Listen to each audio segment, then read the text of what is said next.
Well into the second decade of the 21st century, the effects of climate change are being felt across the world.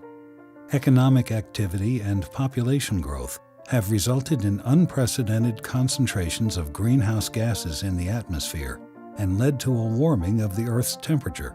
Sea level is rising, ocean's acidity is increasing, and the changing climate is affecting natural and human systems on all continents.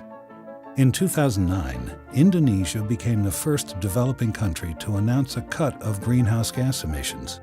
The biggest archipelago of the world realized its vulnerability to climate change and committed to reduce emissions by 26% by 2020, or 41% with international support.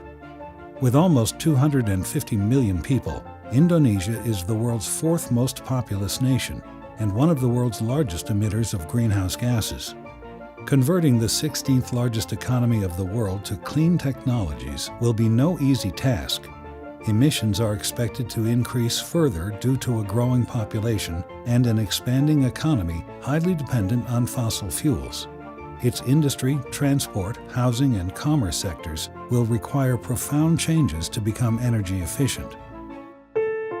Since 2009, many policies, action plans, and commitments have been made. But how much is the government of Indonesia really spending on climate change mitigation? Is the money being spent in activities that can achieve the country's ambitious emissions reduction targets?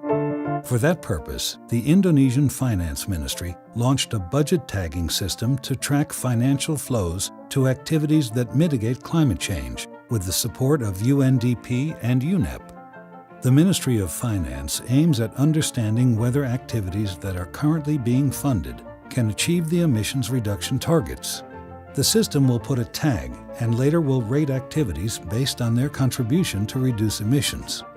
It is a way to identify how much budget has been allocated and how it has been spent, whether it contributed to reach the country's emission reduction target through development of financial incentives to produce policies, or for practical activities like reforestation, renewable energy, eco-efficient transportation, energy-efficient buildings, waste-to-energy, or restoration of degraded land. Indonesia is the first country of the world to have adopted such a tracking system. 7 ministries are legally required to put it in place by 2015.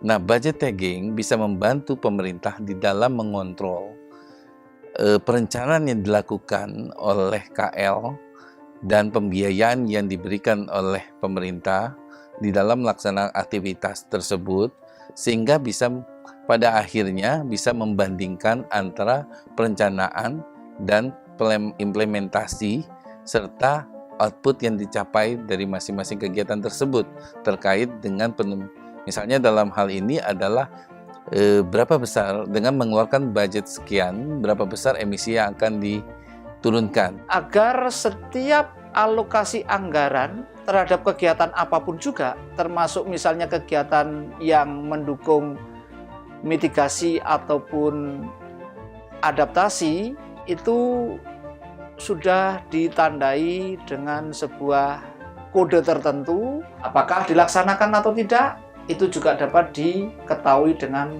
kode-kode yang ada di dalam kode program dan kegiatan. Ini salah satu contoh bagaimana alokasi anggaran untuk tahun anggaran 2015 terkait perubahan iklim. Kontribusi APBN secara nasional itu sebesar 45,3 triliun. Nah, angka 45,3 triliun ini kita dapatkan melalui budget tagging. Jadi aspek transparansi, aspek akuntabilitas, itu dapat dikawal oleh masyarakat selaku stakeholder. Saya pikir dengan menerapkan satu budget tagging itu akan membantu pemerintah untuk lebih mengefisienkan budgetnya, sehingga hanya kegiatan-kegiatan yang cost efektif yang akan dibiayai. Spending the government's budget wisely and setting up the right incentives and disincentives is expected to encourage investors in technologies that reduce greenhouse gas emissions. Investors like Mr. Muhammad Badawi and Mr. Douglas Manarung. Mr. Muhammad Badawi's office is overcrowded with national and international trophies rewarding his pioneering entrepreneurial career. He proudly explains how he struggled to get his business started when he was only 27 and nobody believed in him. Today, he manages a plastic recycling network that operates from Papua New Guinea to Sumatra. He has supported entrepreneurs all over Indonesia to establish plastic recycling depots and equip them with his personally designed plastic grinding machine. He buys all their plastic pellets production and sells it to China. Kegiatan ini berawal dari pemulung, jadi nanti pemulung itu akan mengambil barang, dia keliling dari rumah ke rumah, dari tempat-tempat sampah. Kemudian pemulung ini akan storkan barangnya untuk dijual kepada bosnya, namanya depo.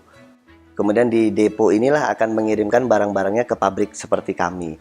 Kami akan membayar barang tersebut dengan harga yang lebih mahal, sehingga mereka mendapatkan keuntungan dari situ. Kemudian nanti di pabrik kami barulah diproses, kita pisahkan barang-barang tersebut menurut jenis dan warnanya dari plastik itu masing-masing. Itu akan bekerja ibu-ibu yang akan mengupas tutup botol dan labelnya dipisahkan sesuai jenis dan warnanya masing-masing. Kemudian dimasukkan ke dalam mesin penggiling untuk digiling plastik tersebut. Setelah menjadi cacahan, kemudian akan dicuci, dibersihkan, lalu kemudian ada proses untuk pengeringan. Dikeringkan barangnya, kemudian nanti setelah kering dimasukkan ke dalam karung. Sebagian barang ada yang kami buat menjadi barang-barang jadi seperti sapu, tetapi sebagian lagi berupa scraps kita akan ekspor ke China. Plastic recycling reduces greenhouse gas emissions because producing new plastic from scratch would consume more energy than just recycling plastic. Muhammad started his factory with 2 employees. Today, he employs 50 people in Jakarta, and his plastic recycling network has created jobs for thousands of people. Dan luar biasanya lagi, banyak orang yang bisa terlibat di sini, bisa bekerja, dan itu jelas memberikan kontribusi buat masyarakat. Dari satu pabrik itu membutuhkan paling tidak 20 depo. Satu depo itu mempekerjakan paling tidak itu 15-30 pemulung. Sehingga kalau dikalikan bisa sangat banyak sekali orang-orang yang terlibat di usaha daur ulang sampah ini. Douglas Manarung is the managing director of TPST Bantar Gebang, a waste treatment facility that works in Bantar Gebang, the biggest landfill of Indonesia. The company receives 6,000 tons of waste every day from Jakarta province. They sort it out, convert organic waste into organic fertilizer, and convert plastic waste into plastic pellets that can be sold. Decomposing garbage releases methane into the atmosphere and has an impact on climate change 20 times worse than carbon dioxide. Douglas's company collects and treats the methane gas released by waste to produce electricity that is sent to the grid. The plant is generating 10 megawatts of electricity, and Douglas hopes to reach 26 megawatts. Artinya kami bisa tangkap 400.000 sampai 500.000 ton ekuivalen CO2. Dan ini sudah kami lakukan lebih kurang 5 tahun lebih. Bisa kita bayangkan bagaimana banyaknya gas metan yang tadinya ini akan terbang ke udara dan kami konversi menjadi energi listrik yang bisa dimanfaatkan oleh rakyat Indonesia. According to Douglas Manarung, the lack of financial incentives is making it difficult to maintain the business. While in countries such as the United States, the company receives from the local government around $80 for each ton of waste stored in the landfill. In Indonesia, the company only receives between $7 and $8. Capturing 400 to 500 tons of equivalent carbon dioxide allows selling 400 to 500 carbon credits through the clean development mechanism in the carbon market. This could have complemented their income if the value of carbon credits hadn't dropped from 14 to 0.30 euros a ton in the past years. While projects like Majestic Bawana Group or TPST Bantar Gebang are doing extraordinary work to reduce emissions, it is eventually the government's incentives or disincentives that will allow them to fail or flourish.